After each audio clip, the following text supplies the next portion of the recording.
Like my new pajama pants. It's got a matching top, but I just got these on this morning. It is the morning. It is 42 degrees, and we're just having the sun come up. Another beautiful day, it looks like. That should warm things up, having the sun come up. Looks like it's going to be another crystal clear day, and I thought maybe today I would show you guys how I run everything off of my 250 watts of solar that I have. And this should be a decent day because we have sun, maybe a few clouds here and there, but I'll show you how I can power my fridge and my electronics, lights in the evening, and even some warmth for at night on just the 250 watts that I have. All right, let me recap what I have as far as solar on the van. I have 200 watts on the roof, and it can be flat or tipped up. It has the brackets to do that. And then inside I have three 12-volt AGM batteries for storage. I have a 50-watt flexible panel that I use to independently to move around and charge that battery bank.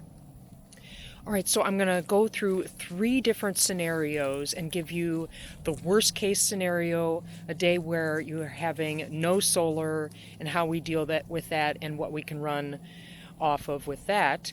And then an average day, which is, most of the time not perfect conditions, maybe not tipping up the panels or whatever, but I'll go through a typical day, an average day. And then the last one I'm going to go through is an awesome day, a perfect day, where I get maximum everything. The sun is perfect, I'm angled perfect, the panels are up, and I'll go through how much I make and how much I can run with that at the end of the day. All right, so the first thing that we're going to do first thing in the morning, as the sun is going to come up over the hills, we're going to start taking advantage of that solar here. And I have my 50-watt flexible panel, and I will carry it wherever I need to get some sun right away. And with that, I have the adapter to change it into the DC plug, and that goes into my 300-watt battery bank. So that is how I'm able to all of a sudden have another 300 watts of storage, hopefully be able to recharge it every day.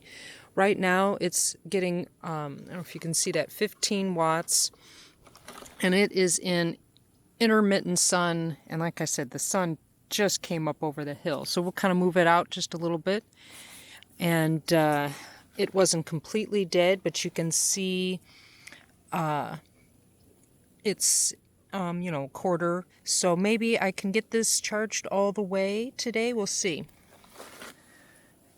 All right, I moved it to a little bit more full sun. We got grasses and stuff, but now I'm up to 22 watts, and that should go up. And the sky's pretty decent. We have a little bit of stuff here and there that will keep it from getting into the 40s maybe of wattage, but hopefully we can get it charged all the way today, because this is what's going to keep us warm at night. All right, the sun's been up a couple hours now. We're making about a little more than 32 watts. And for a normal or average situation, my 50-watt panel will make 37 watts. But then in a very low light, overcast, it's going to make 7 watts, 10 watts, and it's not going to really do you much good.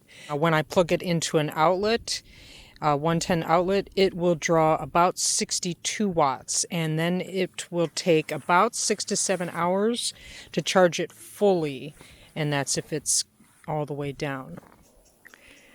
So hopefully early in the morning you can get solar on the solar panels up here, and that is 200 watts of solar.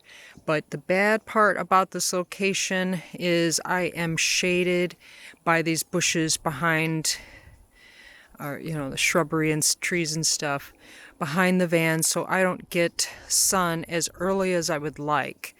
This whole spot is shaded until it gets like 10 o'clock. So that's the only bad thing. I don't get the solar gain right away.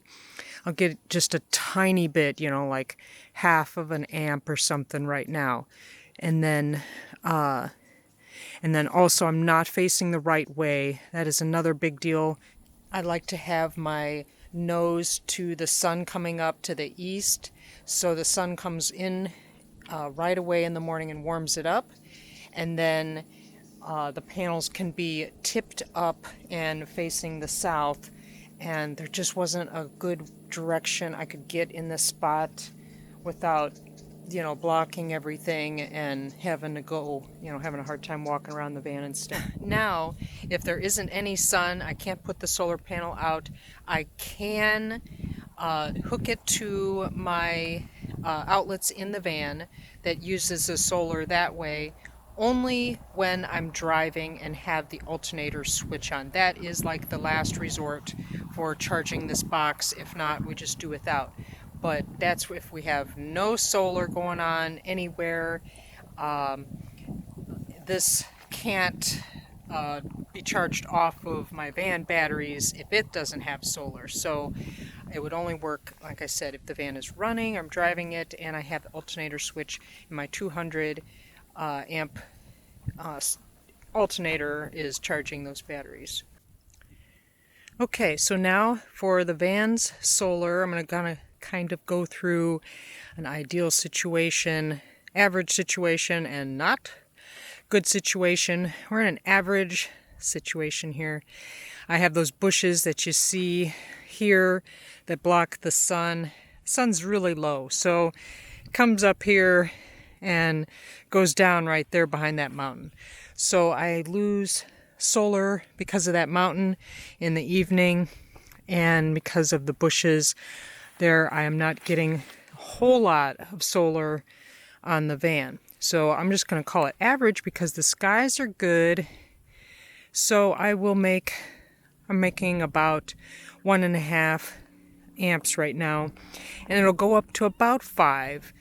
5.5 was my max for when the sun was up. That's with my solar panels flat, not tipped in any way. So what that will do is it will recharge my batteries.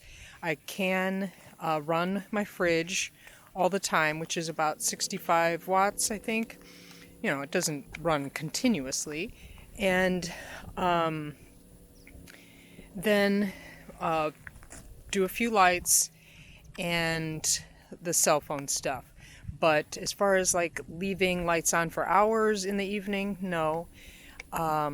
Leaving the laptop on for hours, no. Using the exhaust fan a lot, no. That's not quite enough. So this would be an average situation.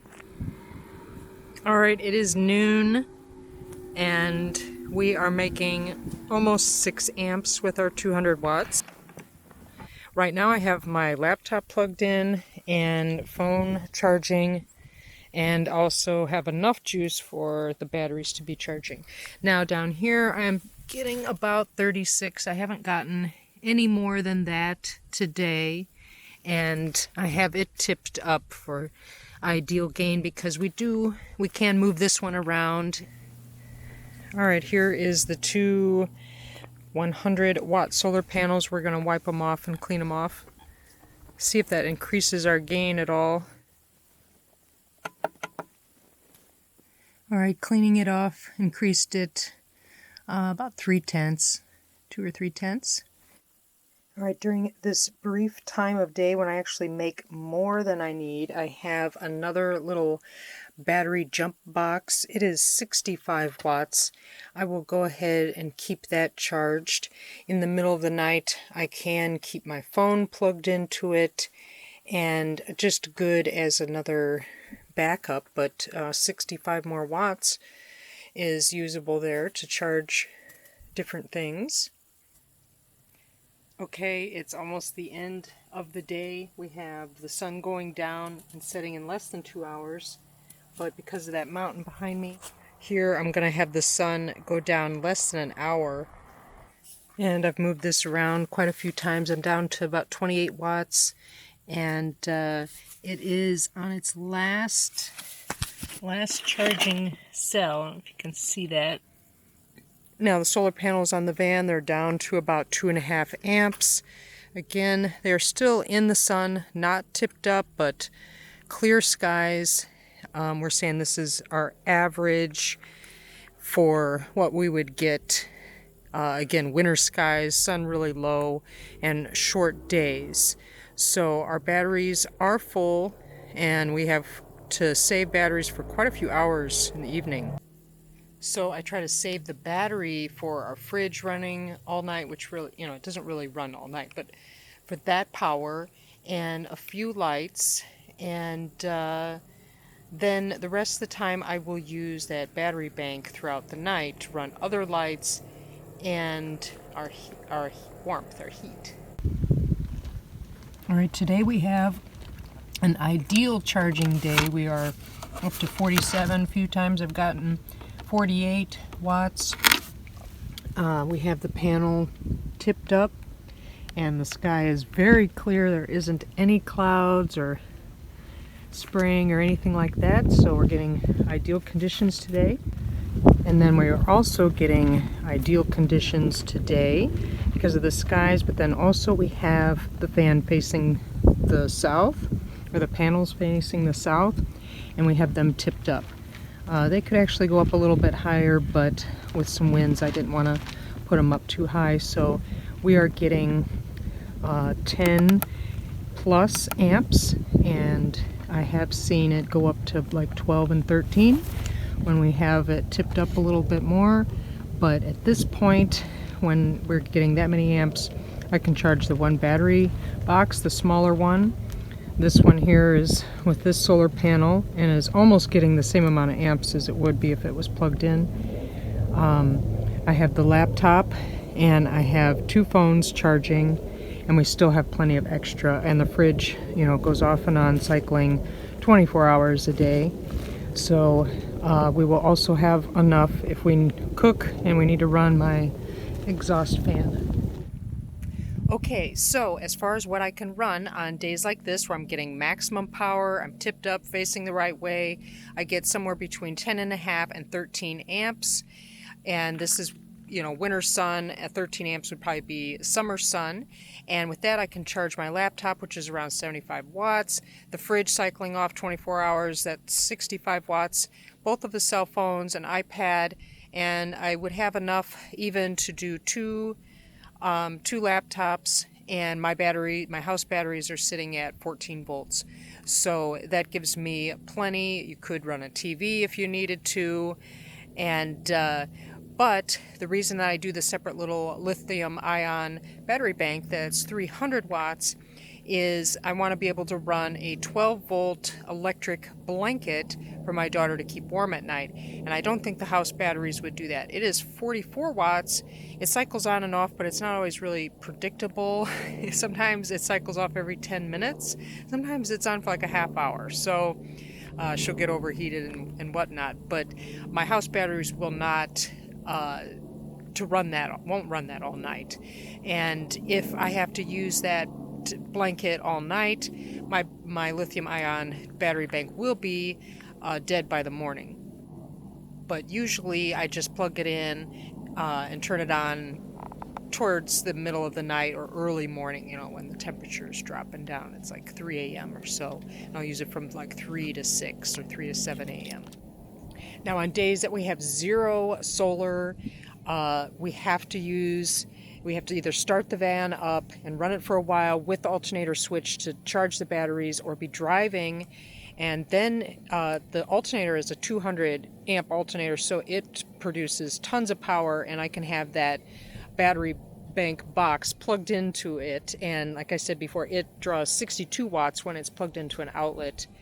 And I'll have plenty, and I could charge other stuff. But while I'm driving, I'm not going to be able to do that unless that switch is on, and I'm either just sitting there for a little while, won't do it. But driving throughout the day, it'll charge it up within a couple hours or something.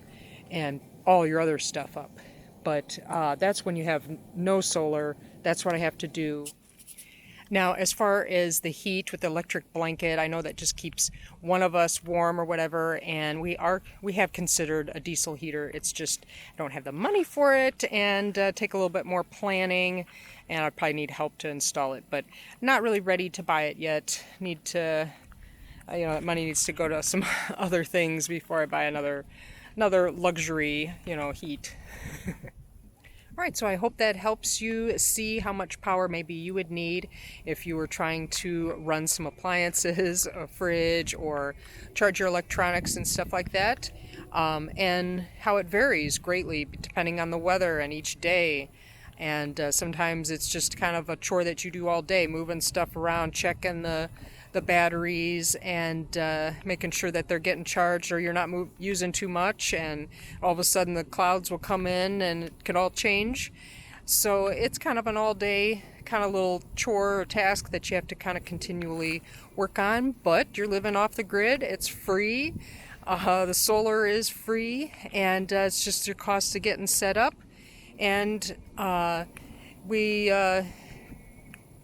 rarely ever plug in. I mean, we just don't. So I think that's pretty good. Zero utilities. All right, thanks for watching, and make sure to hit that like button if you like solar, and hit the subscribe button if you haven't done so already.